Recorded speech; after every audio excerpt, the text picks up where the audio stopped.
Ассалаумағалейкум, құрметті көрермен.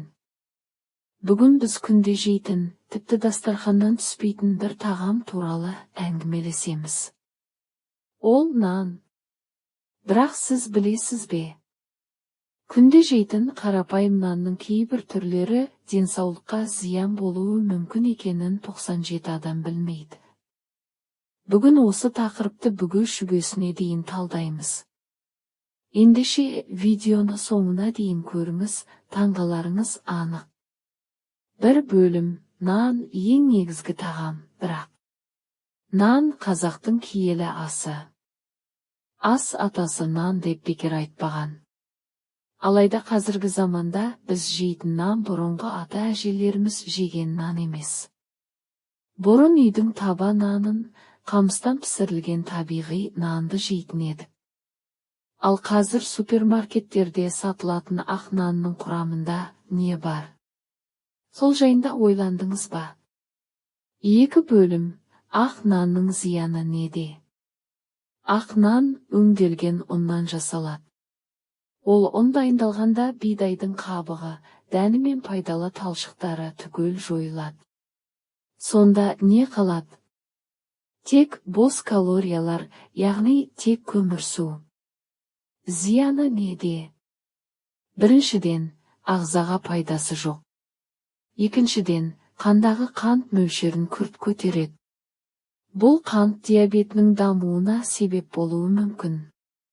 Үшіншіден, ішектің жұмысын баяулатып ас қорытуды қиындатады.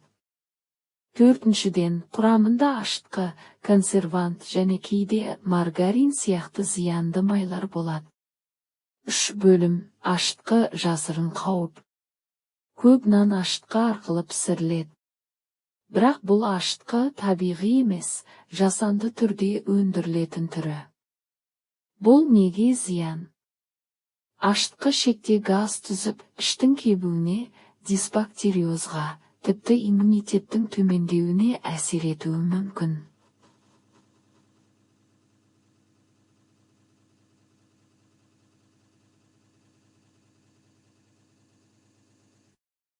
Ал аллергиясы бар адамдар үшін бұл нағыз у сияқты әсер етуі мүмкін.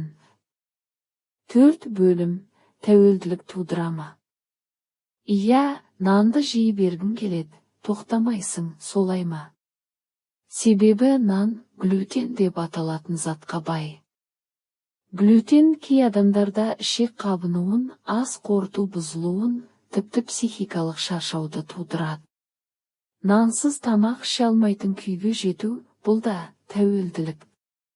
Бұл қауіпті. 5 бөлім, қандай нан пайдалы? Пайдалы нан түрлері. Қара бидай наны. Тұтас дәнді, цельнозерновой нан. Ашытқысыз пісірілген үй наны. Үйде дайындалған таба нан. Кеңес. Нанды аз мөлшерде, салатпен немесе көкөніспен бірге жеген дұрыс. Кешкісін мүлде жемеуге тырысыңыз, бұл артық салмақтан қорғайды. Қорытынды. Нан киелі тағам, бірақ оны дұрыс таңдап, мөлшермен жеу өте маңызды. Көпшілік білмейтін осы ақпаратты басқалармен де бөлісіңіз. Пікір қалдырып, видеоға лайк басып, арнаға жазылып кетіңіз.